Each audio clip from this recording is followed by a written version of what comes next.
The idea, though, is we were at camp, and I really felt like God put it on a lot of your guys' hearts that you need to not just believe in Jesus, but you need to follow him. And I was thinking about what could we teach that would really help us understand that. One of the best things to go through about following Jesus is the Gospels, because the Gospels are the story of Jesus, and it not only talks about what Jesus does, but it talks about what his disciples or what his disciples do. Minor grammatical errors. So, the first thing we need to ask ourselves, just as we open up John chapter 1, is who is Jesus? Now, we've all seen a lot of different versions of Jesus, like on TV and movies. A lot of times, like in movies like Passion of the Christ, we see the suffering Jesus, the crucified Jesus. I think there's another type of Jesus that we can see a lot, which is this guy, which, he doesn't really even exist. Like the white Anglo-Saxon Jared Leto Jesus. I just love how they're both making the awesome face. That guy's going to play the Joker in a movie coming up. But he looks like what we think Jesus looks like. Like the stereotypical long blonde hair. Man, you girls are staring extra long, I can see. All right, cool. But like the long blonde hair and the perfect teeth and the perfect eyes. The Bible actually said that Jesus was a man of no notable appearance. You would see him and you'd be like, meh. Like, no girl would look at Jesus and be like, oh, interesting. You would look at him and you'd just be like, I guess he's I don't know what you said, but I don't think he looked like Obama. Probably not, but he definitely didn't look like that guy. So somewhere in between. Another version of Jesus that we can see is the straight up hippie Jesus. And Lord, I just pray you'd make this. Yes, okay. See? It worked. That was hands-free. It's all the Spirit. So this guy, we can see that. We can see like the super hippie Jesus who's all about peace and love. And he's like, I am Jesus. Smell the lilies of the field with me. They're so nice. He's a good teacher. He's a wise man, a revolutionary. I think we need to look at what the Bible says. We need to look into the Word and see what does the Bible say about Jesus, because we can learn so much. Really, if we're going to follow Jesus, we need to understand things about who he is. We can sing a lot of songs and we can hear a lot of Bible studies, but unless we actually know deep in our hearts who Jesus is, it's going to be difficult to follow. So if you look at the Gospels, there's 4 Gospels: Matthew, Mark, Luke, and John.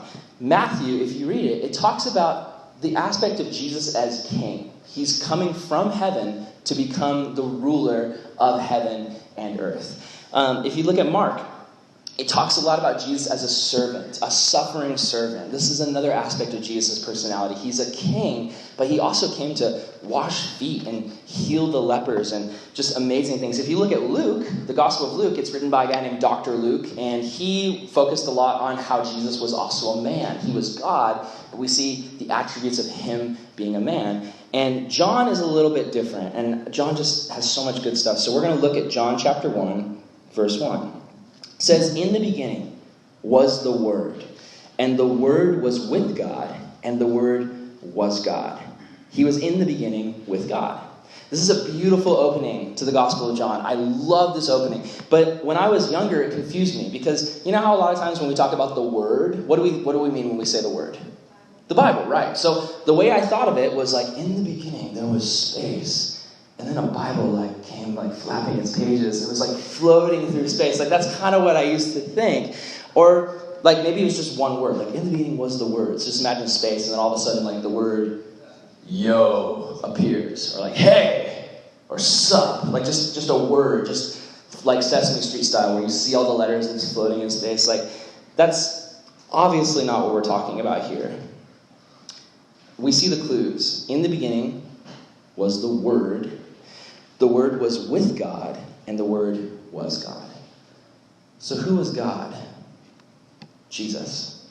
The Father, the Son, and the Holy Spirit. Is that him? Be gone, vile creature! Come on. Okay, so here's the deal. I don't know if you know this, but moths are attracted to light, so we're probably going to see him again. I don't think he's gone for good. I'm going to pray him away. He might come back. And if he does, I expect you to be mature adults about it. So, anyway, in the beginning was the Word, and the Word was with God, and the Word was God. We can find out more about what this word means. When it says word, it's actually a sweet, sweet Greek word that I promise is coming up. Tim, if you want to go to the one that says sermons, and then John, and then the first one that says John 1 word, you can help me if it's not working. So we want to go to the slide that says logos. Sweet. Thank you. So there's this sweet Greek word called logos. When it says in the beginning was the word, it's in the beginning was logos. And logos is a small word that packs a big meaning. Like, for instance, www. Like, it's not just like if you read it and you're like, whoa, .com. Like, www means World Wide Web. It means something. Same with BRB. Like, you're not just like, burb. You mean be right back.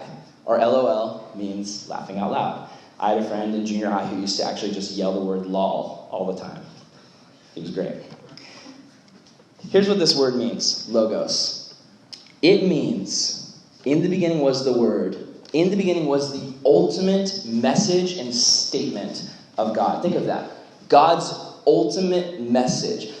What God wanted to say from the beginning of time, like everything that represents God and who he is and his heart and his character is wrapped up in this word logos. So our first point for today is just simply, Jesus is what God has to say. Have you ever had a hard time figuring out what someone was trying to say? I think the last night at camp, Friday night, I caught these two Metro boys out trying to sneak out to swim in the pool. And they were just a weird combination of people. Like, it was one really big guy, and the other guy was really small with, like, curly hair, and the one guy had a deep voice, and the other guy was, like, really high-pitched voice. And I asked them, like, what are you guys doing out here? And they were like, the one guy's like, let me tell you what happened. I'm going to tell you what happened. Here's what happened. Let me tell you what happened. This is what happened. And I was just like, what are you trying to say, Isaac? Do you guys remember Isaac? I had no idea what that guy was trying to say. Sometimes we read the Bible and we have no idea what it's trying to say, because sometimes there's weird verses in the Bible, like this weird verse right here. Genesis 15:9. So the Lord said to him, bring me a heifer, a goat, and a ram, each 3 years old, along with a dove and a young pigeon. What is God trying to say in this passage? Apparently, God doesn't like old pigeons? I don't know. Yeah, I guess. I have no idea. So, sometimes we can read the Bible and we can wonder, what is God trying to say? Here's my encouragement for any of you guys who are ever wondering, how does God feel about me? I don't understand God's heart for me. I don't understand if God even cares about me. Maybe you've thought that. Jesus is what God has to say. We just did this big picture series where we looked at from the beginning of Adam and Eve all the way to Abraham, Isaac, Jacob, Joseph, the 12 brothers, David, the kings, the prophets. It's not just a bunch of random stories. All of that was leading to Jesus coming so that he could save us, to love you, to have a relationship with you. If you're ever wondering, like, what does God think about me? What would God say to me? If God could sit down and say something to me, what he would say to you is Jesus. He would say, Jesus loves you. Jesus cares for you. Jesus died for you. He hurts for you. Jesus died for us. Would you die for someone that you weren't sure that you cared about? Can you imagine, guys? Just imagine, guys, you're talking to your friends, and they met some girl at camp.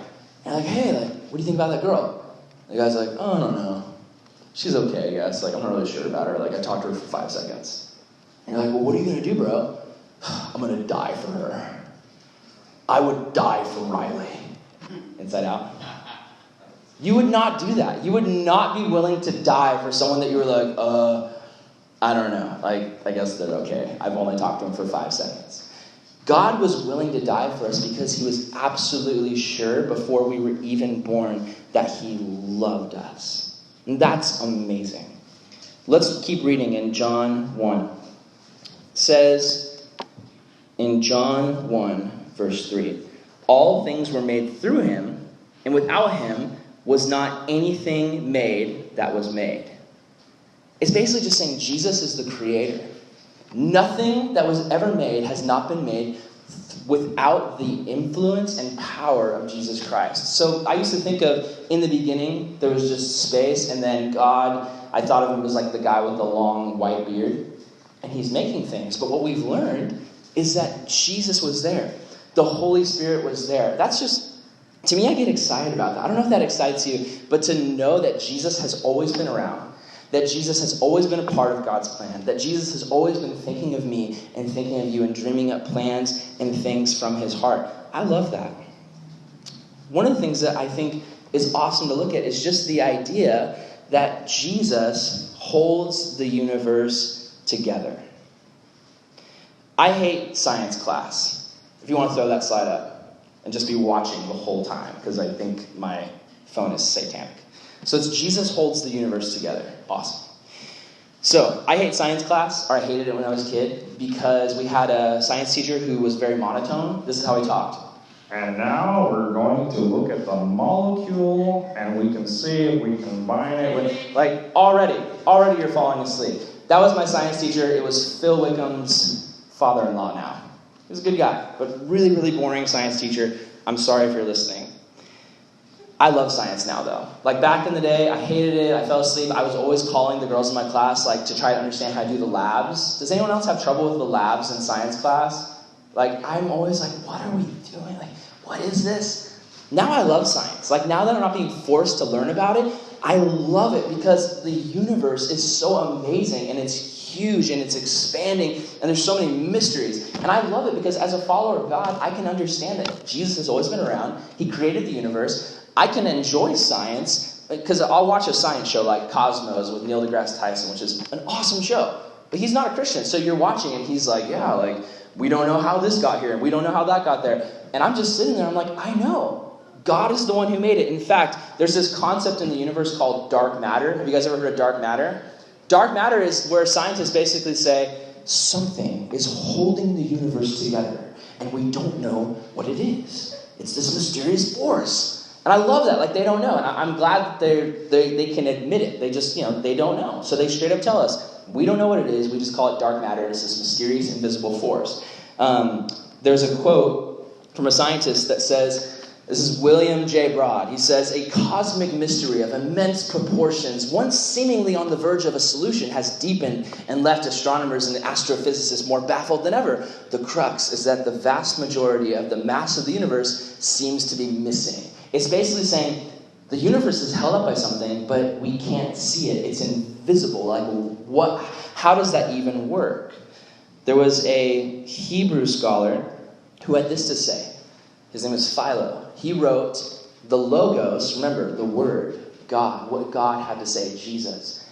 Jesus, the Logos, the Word of the living God, is the bond of everything, holding all things together and binding all the parts and preventing them from being dissolved and separated. Jesus is the one who holds everything together. And this is what gets me excited, is that if God is literally holding the entire universe together, how much more does he care about my problems? How much more does he care about your problems? The things that maybe you freak out about, but you think no one cares about this. Like, no one cares about my anxiety. No one cares about my fear. No one cares about my problems. No one cares about what's going on in my heart. God is holding the universe together. He is able to hold all of that and to care about what's going on with you. And he does. He loves you.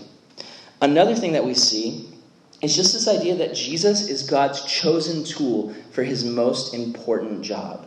He's the instrument for what he wants to do in the world. I have my favorite tool. Some of you guys who know me, I'm not really like a tools guy. The only thing I ever fix really is computers. I don't fix cars. I call like older, wiser people to do that for me. But I have one tool that I like. It's a screwdriver that's got like 10 different screwdrivers built into it, and it's got a flashlight. And I love that. Because if I break my computer in the dark, I can grab the tiniest little screwdriver and the laptops have those tiny screws, anybody? They're so tiny. And I can shine in the dark. It's why don't you just turn on a light? I don't want to. I want to use my sweet flashlight.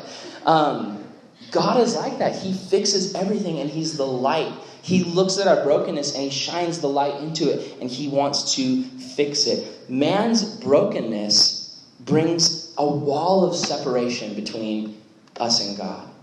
Man is broken in every possible way. I see that really clearly when I look at this guy. It's sad. This guy, who's going to be on the screen any second.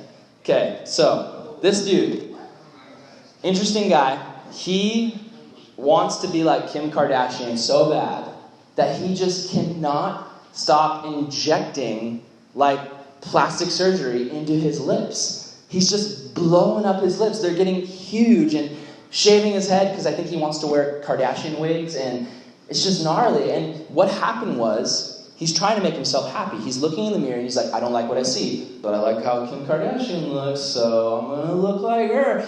He's obsessed, and he's just going for it, and he thinks it's going to make him happy, but what ended up happening was his lips are leaking. Like, holes are bursting in his lips, and the fluid is leaking out. And when they interviewed him, and they're like, hey, man, like, you've got holes in your lips. Like, do you think that's a problem? He's like, oh, yeah, it's definitely a problem, because if my lips shrink back down, that's not me. Like, I got to be this way. And I'm not trying to make fun of him, but here's the thing. Honestly, we're just the same as this guy. Like, honestly, you're like, no, I'm not. Have you seen my face? It's 100% natural. I haven't done anything. Well, maybe a little mascara or something.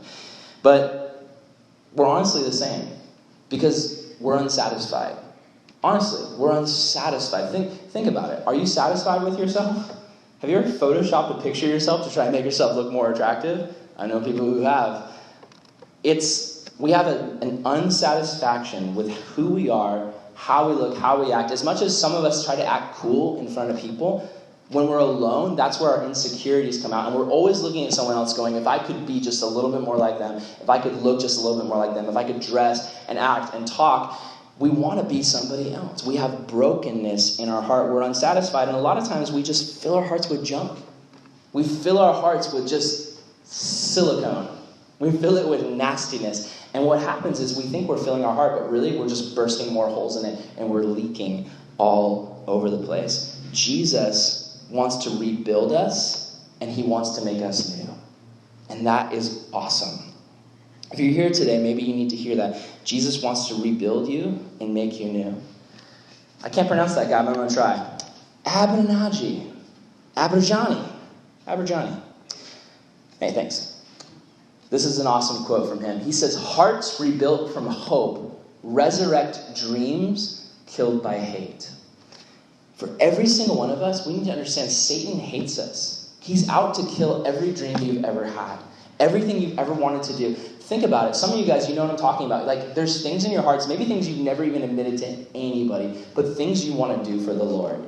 Things you want to do to make a difference in the world. Things you want to do to bless people and love people. But Satan just comes and he loves to crush those dreams. He loves to point us to our failures. He loves to point us to our weaknesses. He likes to point our shortcomings and say, you can never be what God wants you to be because you're always going to be this. You're always going to be this way. You're always going to be messed up.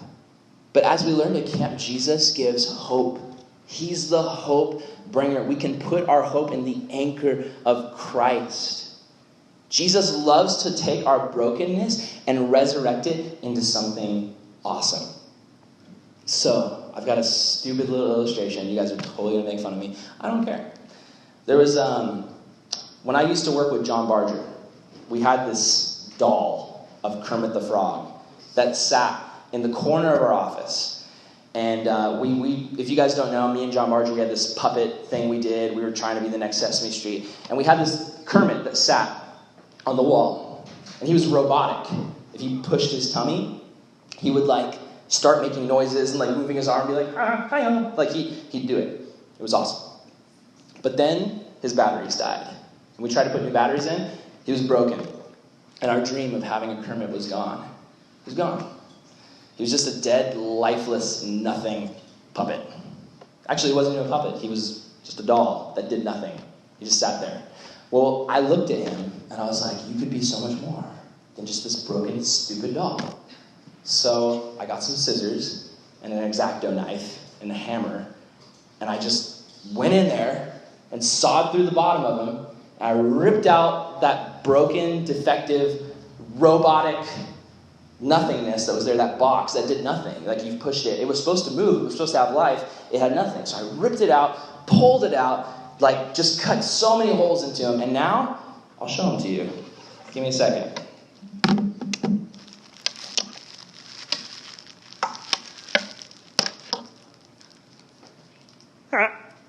Hi-yo. Hello there, Kermit the Frog here. Yes. Okay, so, That's way better. Like, you can't get that on eBay for like $800. Like a working, actual, like Kermit the Frog that looks good. That's amazing. Now you guys are like, what am I talking about? Here's what I'm talking about. God likes to take something that's broken and worthless and doesn't do anything anymore, and sometimes it's tough for us because he looks at you and he's like, you're broken. I've got to cut away some of the nastiness. I've got to get in there and I've got to remove some things. But when I'm done, you're going to be way better and way more useful than you ever were before. I hope that makes sense. If you're here today and there's any brokenness in you, if you're here today and you've sinned and you messed up and you feel that brokenness in your heart, you need to know that God loves you and he wants to repair your broken heart and restore the dreams that he has for you. Jesus, this is a quote from Eugene Peterson. He said, Jesus is eternally and tirelessly bringing everything and everyone together. The energy of reconciliation is the dynamo at the heart of the universe. Since the beginning, since Adam, since that first act of eating that fruit and that wall of separation came up, Jesus has been tirelessly and relentlessly working to repair that. You know how we sing that song, Your Love is Relentless? We love that song. I love that song. You need to know that just because Jesus' work on the cross is done, that doesn't mean that he's not still relentlessly trying to rid you of sin. He's like a doctor who looks at you and says, I'm not satisfied until every bit of cancer is removed from your body. And really, that's the kind of doctor you want. You want the kind of doctor who wants to remove that. Jesus loves his family, and he is constantly on a mission to bring his family back. He's looking at people who are not saved, and he's like, I am just desperately working to bring them back to me. And he's looking at you who are saved, saying, I am desperately working to continue to bring you closer to my heart. We need to understand that Jesus is the bridge between God and humanity. Does anyone like the Indiana Jones ride? I love the Indiana Jones ride. I'm riding on that at Disneyland. It's awesome. And there's fake arrows flying at me, and I'm screaming like a woman, even though they're fake. And fake snakes, it's just noises, but it's snakes. You don't want snakes. And then you go over the bridge, and it's like lava. Like lava. It's fake lava. But I feel like if you fell off that bridge, you'd still get hurt. It's 5 feet down. I don't know. It's scary, though, for a little kid. But what's even more scary is the idea of hell. The reality that there's this gap between God and man. There's this separation that makes it so that God cannot get to man and man cannot get to God. And it's sin. It's a chasm. It's a gap. And if you fall into it, you end up separated from God for eternity. We created this gap with our sin, but God loved us so much that he decided he wanted to build a bridge between us. That's why when we went street witnessing, I was talking to some atheists. And they were like, why do you care so much? And I was like, listen, I care so much because I don't want anyone to be separated from God. I care so much because I want you to be a part of God's family. And I want you to know that I'm a sinner just like you, but it's only by the grace of God that I'm allowed to be a part of his family. God made a bridge for you to cross over to him. That's why I care. And some people view God as this angry God who's angry at people and pushing people into the pit. Like God's looking at sinners and going, oh, I can't believe they did that. Oh, get in there. And he's pushing them into the fire. That is not true of God's heart. The only reason anyone perishes is because they simply do not cross over the bridge. That's really the only reason. They reject the bridge. They decide not to cross over it. I'm going to show you guys a picture. It's a very beautiful picture. See if it comes up. It's almost there. All right. So what this is, it's very pretty, right? This is a bunch of Buddhist monks. And they are lighting candles. It's this beautiful show. And they're trying to connect with the spiritual realm. But the sad thing is, as much as they might pray to Buddha, or try to reach nirvana, which is this heightened spiritual state, nothing that they ever will do will accomplish anything. And that just breaks my heart because I look at this picture and I'm like, that looks beautiful. Like that's a beautiful act of worship, but it's going to the wrong place. It's like casting pearls in front of pigs. It's like, it's not going to go anywhere. But the Logos, remember, in the beginning was Jesus. The Logos, Jesus, was sent to bridge the enormous gap between God and the material world. There's a lot of people who say that we need to coexist. And they'll say all roads lead to heaven. Honestly, when I was younger as a Christian, even as a junior high pastor, I was listening to an old message I taught on this same chapter and just listening to the way I talked, like very rude to people who have different beliefs. I was like, yeah, if you don't want to believe in God, why don't you just believe in unicorns? Maybe unicorns will save you. Like that was where I was at, like just making fun of people who had different beliefs. And now I don't want to make fun of them. I have compassion for them. Because I see they're walking on a path that they think will lead to life, but it's only leading to death. And that is so sad. And I've used this illustration before, but just if you're here today and you're wondering, like, well, what about Buddhism? What about Mormonism? What about the Muslim faith? What about all these different things? Like, why can't we just choose a path and go on and hope we end up in heaven? Like, don't all roads lead to heaven? If you're a good person and you follow some sort of religious order, listen, religion is man trying to earn his way to God. Jesus offers you a relationship, and that relationship is the only thing that allows you to be connected to God. It's the only thing. And just very simply, if I'm trying to drive to Disneyland, which is the happiest place on earth, I can't go, I know Disneyland is that way, but I'm going to drive that way or that way or that way or that way, and I'll probably end up there because all roads lead to Disneyland, right? No, there's a way to get there. You have to put it in your GPS and you have to go. If Disneyland is that complex that you have to pick a road that works and stick with it, why would heaven be any less, rigid? Why would heaven be like, hey, just do whatever you want and you'll end up there? Please, if you've ever thought that, do not be deceived. We've talked to so many people on the street witnessing, who believe that. And it's sad. I was talking to, just the other day when we went out street witnessing, I talked to a surfer. And I asked him, he was with a group of friends, and I was like, hey, man, what do you think about Jesus? I told him about Jesus, and I was like, what do you think? And he's like, oh, I believe in Jesus. He's like, I just don't really want to talk about it. I don't really think it's my place. It's just kind of this thing between me and God. I don't want to involve my friends with it. I don't want to talk to my friends about it. And I told him, I was like, bro, where's your compassion? Where's your heart for the lost, dude? Because think about it. If you're with a group of friends and everybody's walking towards a cliff and you're the only person who actually knows the straight road and you just let your friends walk off the cliff, where's your compassion in that? And his mindset comes from this idea that originated somewhere where it was it's about us having a personal relationship with Jesus. Where it's Jesus is just my little personal savior and I kind of take him with me everywhere I go and it's just me and him and he tells me what to do. Listen, Jesus said he came to bring the light into the world. We're called to bring the light. We're called to guide people away from darkness. The light is not something, we're not supposed to carry around little candles. As the church, as Christians, it's kind of we all have a little candle. If we all group together and live for that light's going to get bigger and people are going to see it. It shouldn't just be a personal thing. It should be. We should have a personal walk with God, but we must reach people with the gospel.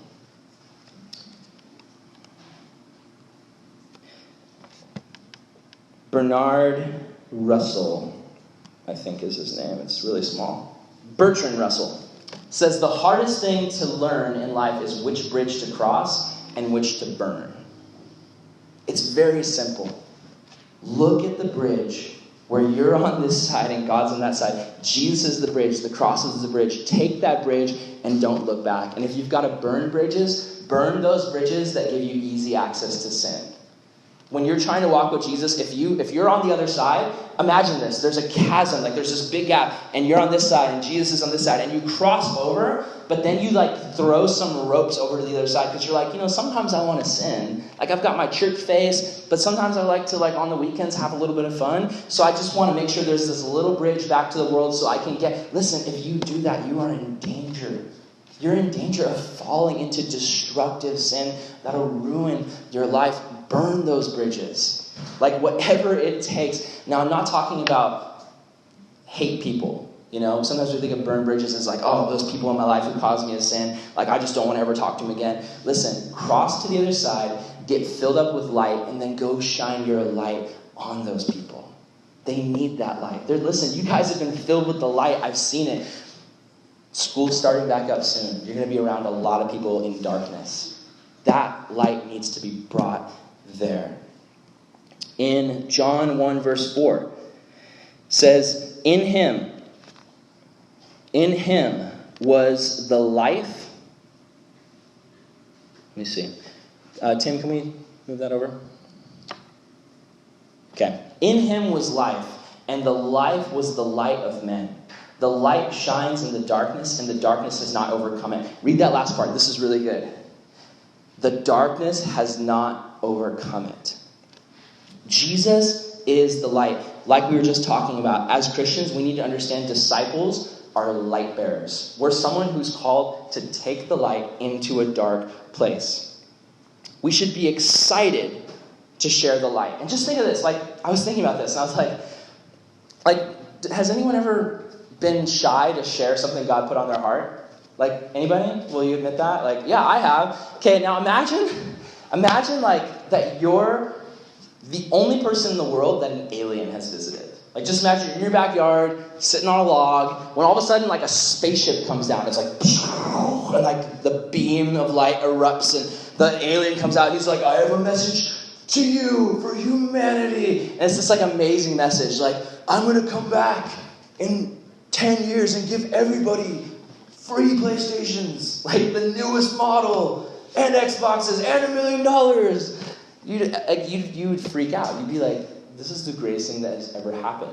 You'd want to tell people, like, you'd want to let people know what was going on. You'd be excited because you're like, hey, like, the alien talked to me. Like, the alien actually, I don't know about you, like, maybe you'd be shy about sharing that, but for me, I'd be like, oh my gosh, like, I know people would think I was crazy, but I wouldn't care. If a real alien showed up, I'd be like, yes, people must know. Like, and they'd probably just think I was a weird alien guy. But if an alien really showed up, I'd be like, you gotta know about this. The God who created the universe, like all the planets, all the stars, he showed up and spoke to us. Like, you have all had God speak to your hearts. Why are we so shy to share that? Why is it like, oh yeah, I guess I was reading my Bible the other day. I mean, I don't know, it's just the Bible. It's God's word, like the deity, like the spiritual being who created the universe has something he wants to say to us. Oh my goodness. That's amazing. The other thing is we should have a mission mindset. We should have a mission mindset. We shouldn't be lazy rescue workers. When we were up at camp, some of the kids got lost in the woods. You know? Remember that? And, you know, I'm freaking out. I'm like, we got to call, like, the guy who runs the camp. We got to figure this out. We got to get the kids. And there's this one guy who worked at the camp, and I was talking to him. I was like, can I borrow your walkie-talkie? Like, I got to get a hold of people. And he's like, what, are they lost in the woods? Like, all right, whatever. Like, we don't need to tell Greg. I'm like, no, we need to tell Greg. And he's like, no, I don't think we do. And he walked away. And I was like, oh my goodness. Don't be like that. Don't be lazy rescue workers. There are people out there dying.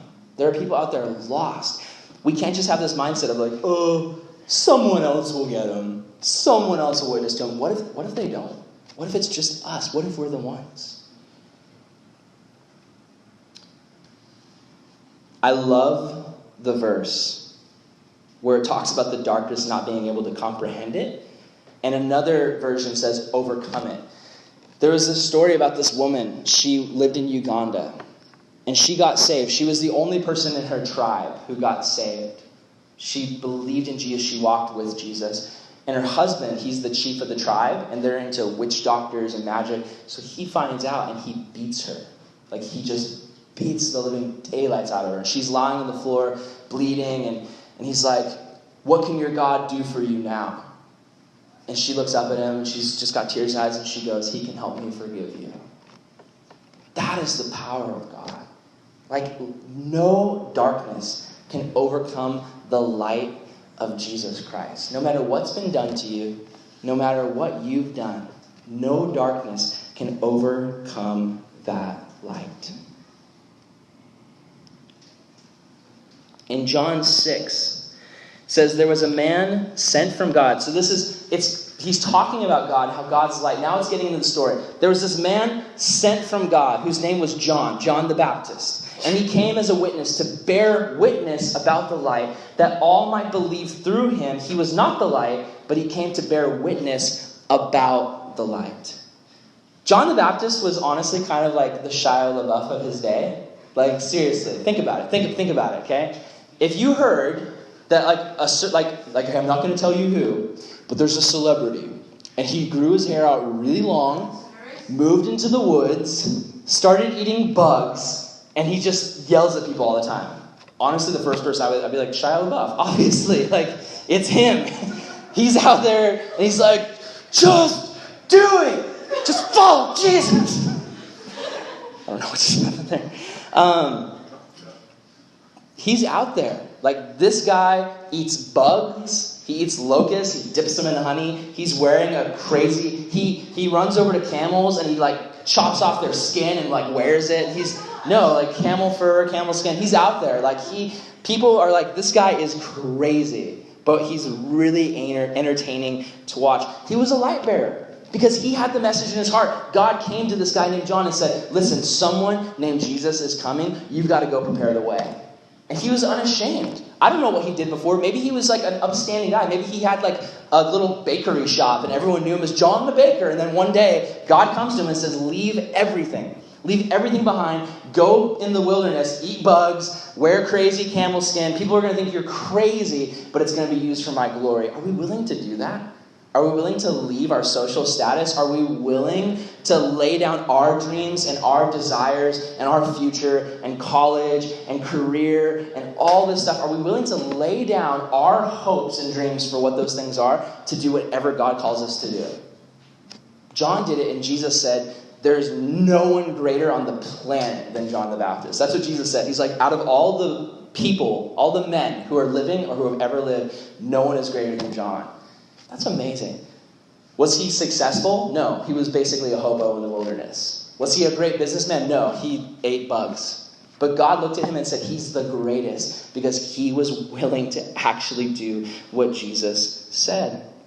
In John, it says, verse 8, he was not the light, but he came to bear witness about the light.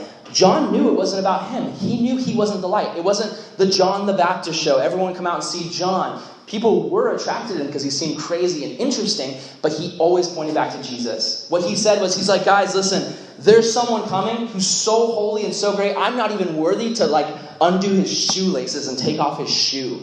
He is so great and so worthy. And I baptize people with water. He was a baptizer. He would, at the pool at camp, he baptized people with water. But he said, one day someone's going to come who's greater than me, and he's going to baptize with the Holy Spirit, with fire.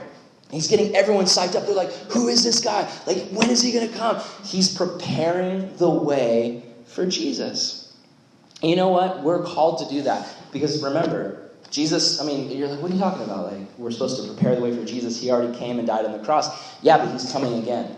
The second coming. We're called to be like John the Baptist, to prepare the way. To go out and make utter fools of ourselves and have people think we're crazy because we love Jesus so much. And if we do, people will get saved.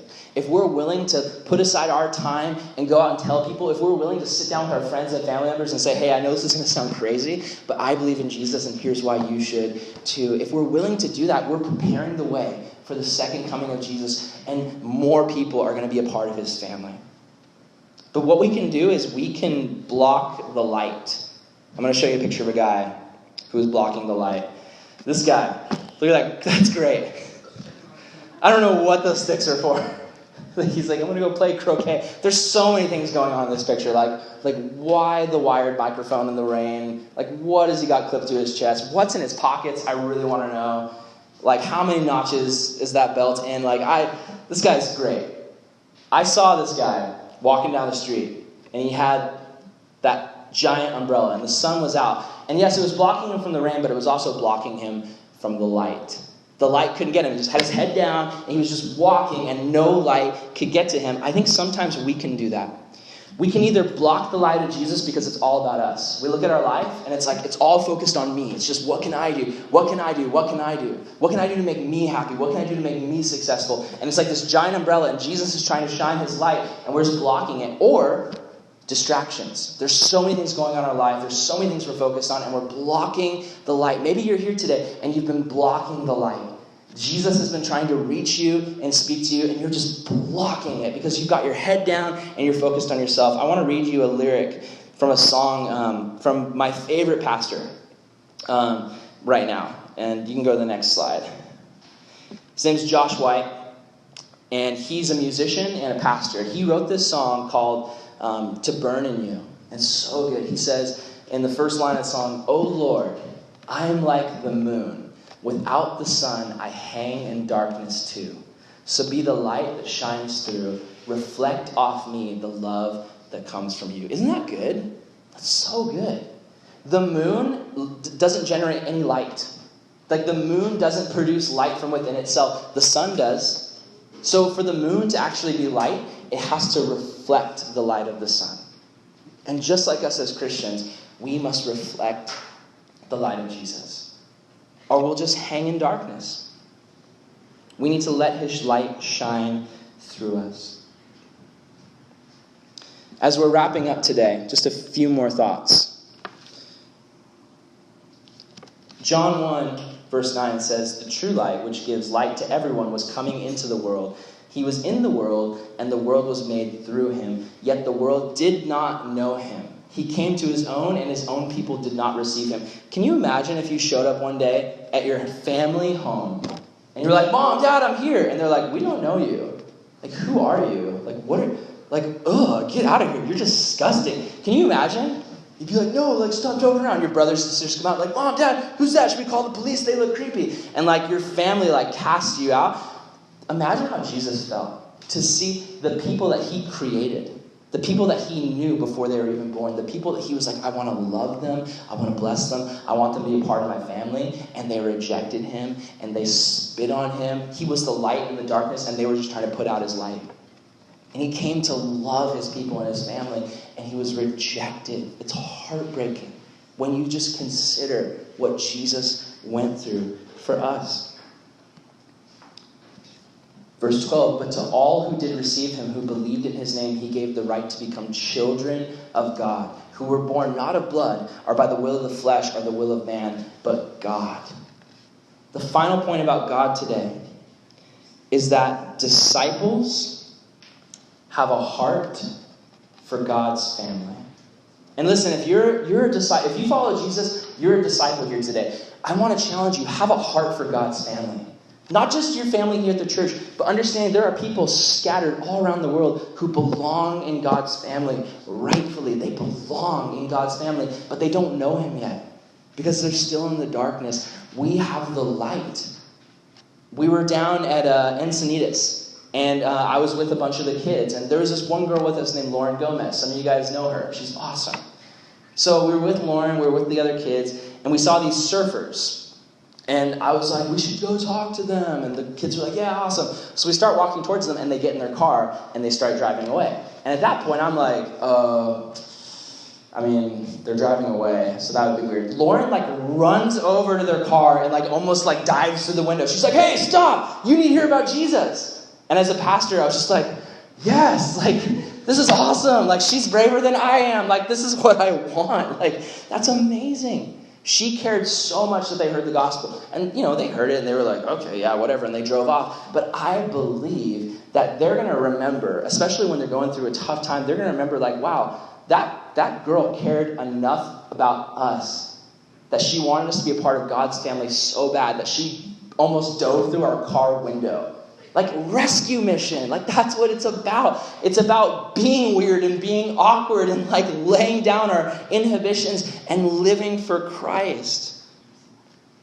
And Lauren's awesome. If you guys don't, I asked her, can I share this? And she said, yeah, she's somebody who, she came to junior high camps when she was young. If you guys met her at camp, she's awesome. She came to junior high camps when she was young and then totally backslid and fell away from the Lord for like years. And every year around camp, I would just text her or Facebook her and just be like, "Hey, come to camp." And she'd be like, "Yeah, maybe," and she never would. This year she did.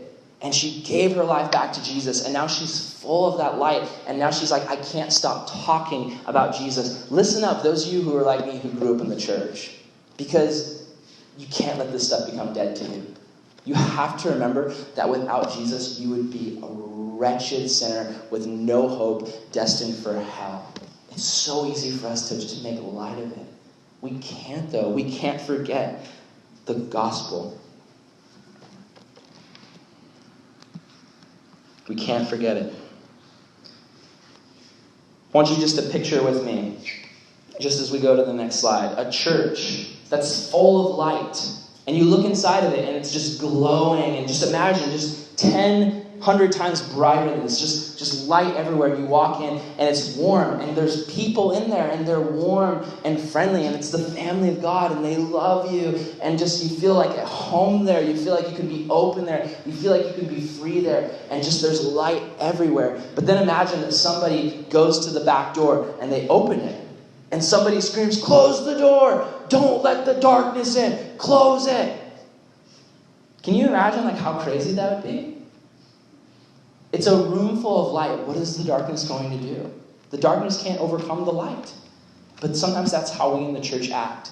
We act like the church is our little Christian social club where we come to be good. And if someone bad walks through the door, someone bad, right? I remember I was talking to a parent who's like, "I'm never letting my daughter go to that youth group. They swear. There were children who swore at that youth group. I like your youth group, Aaron. Everyone doesn't swear." And I was like, I wish I had more people who swore. You know why? Because they need Jesus. If we're just the same group of people who have grown up in this church, and if all that happens in this youth group is that you guys grow up and then I pastor your younger brothers and sisters, what are we doing? We need people here who don't know Jesus. We need people to come who are a little bit rough around the edges. And when they come, we need to love them. We need to be, "Hey, sit next to me." And if they let out a cuss word, we need to not look at them like what are you doing? We need to love on them and show them Jesus. They've got darkness in their hearts, but we did too before we knew Jesus. We need to be a youth group that is so light that we have we're full of light, but the doors are wide open.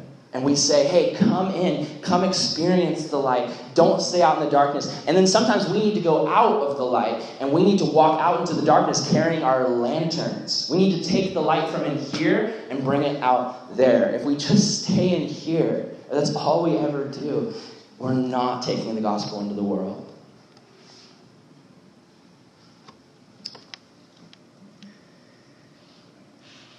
The last thing I want to say, just as we wrap up, just consider these verses really quick, because these are awesome. Just really, really, really, really think about these verses with me. "And the Word became flesh and dwelt among us, and we have seen his glory. Glory as of the only Son from the Father, full of grace and truth. John bore witness about him and cried out, 'This was he whom I said, he who comes after me ranks before me because he was before me.'" And then in John 1:16, "For from his fullness we have all received grace upon grace. For the law was given through Moses, grace and truth came through Jesus Christ. No one has ever seen God, the only God who is at the Father's side, he has made him known." This is right here. This is where we want to wrap up this verse. No one has ever seen God. No one. No human has actually ever really seen what God really looks like. The only God who is at the Father's side, he has made him known. Jesus has made God known. My last final point, just as we think about this verse, is disciples are with their master. You're called to walk with Jesus. You're called to walk with Jesus. He is with you. As a teenager, I felt unseen. I felt invisible. My best friend was the most popular guy in school. I was so far on the end of the popularity spectrum. I was only friends with him and I wasn't friends with anybody else. And he liked me, but no one else. I didn't get invited anywhere. People didn't want to be around me. They thought I was weird. They thought I was the pastor's son, so I was always going to tattletale on people. I felt so ostracized as a high school student. I felt like I was invisible. I felt like I would never be a part of the cool crowd. I felt like I would never fit in. I felt unseen and I felt unloved, but God saw me, God knew me, and God longed to have a relationship with me. And the verse says, no one has ever seen God. I know I hadn't seen him. Like, I hadn't seen what he actually looked like. But Jesus loved me so much that he died for me, and he saw the wall of sin between me and him, and he tore that wall down with his bare hands as he died on the cross. And in the gospel, when Jesus died on the cross, it says that the veil in the temple was torn. And now, I can see God. You can see God. We don't see him with our eyes, we see him with our heart. Do you get that? We can see God. Before, when no one could see God, no one except like Moses and just special certain people got chosen to just catch a little glimpse of God, we get to see God's entire heart and desire and love for humanity. We get that. And now I see God everywhere. I do. Every sunset, I see God. I look at the sunset, I'm just like, what a master artist. Like, it's so beautiful. God painted that for me. When I look at my wife in the morning and I just wake up and I see her next to me, I'm just like, I see God. I see his guidance and his provision in my life. I see that he's blessed me with my best friend. Last night at the wedding, when I said hi to Evan Wickham's little baby girl, Harper, I said hi. She stuck out her hands and wanted me to hold her. I'd never met her before. And I saw God in that. I saw just the nature of God just creating children, and God wants that kind of relationship with us where he walks up and we stick out our arms and say, hold me, Father. At home fellowship on Friday when we sat around the fire and you guys shared from your heart, I saw God and I heard from his heart. And even last night, as we were at the wedding, you guys know Ethan Hill. And we drove 3 hours to be at this wedding. And it was just so sad because they had planned everything and there's all this beautiful stuff and decorations outdoors. And it rained like cats and dogs. And they had to move everybody in the wedding into this small living room. But as I talked to the bride, I saw God, because what she said was, it wasn't what we expected, but it was perfect. God provided for us. This is the most beautiful wedding ever. To see her heart not complaining, to see just joy in her heart that she's just so happy for what God has provided. I saw God in that. And I want you to know God is constantly trying to reveal himself to you. As you walk with him, don't just let Sundays be the place where you come and hear about God. Listen. Listen to what God is saying to you. He's constantly trying to reveal himself and his heart to you. He's everywhere. My challenge for you today as we leave is always be looking to see God, to see his nature, to see his heart, and always be looking to see what is my identity as a disciple. How can I follow God in my family?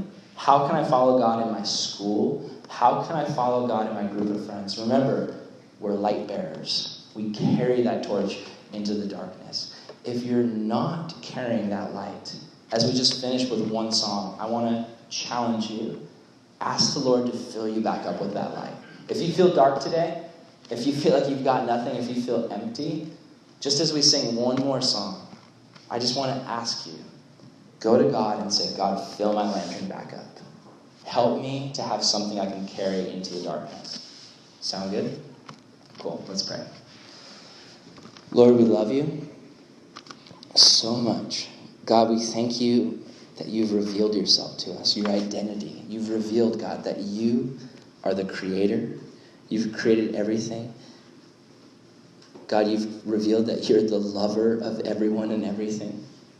And God, you are the ultimate message. Jesus is the ultimate word. From the beginning of time, you have always longed to rescue your people.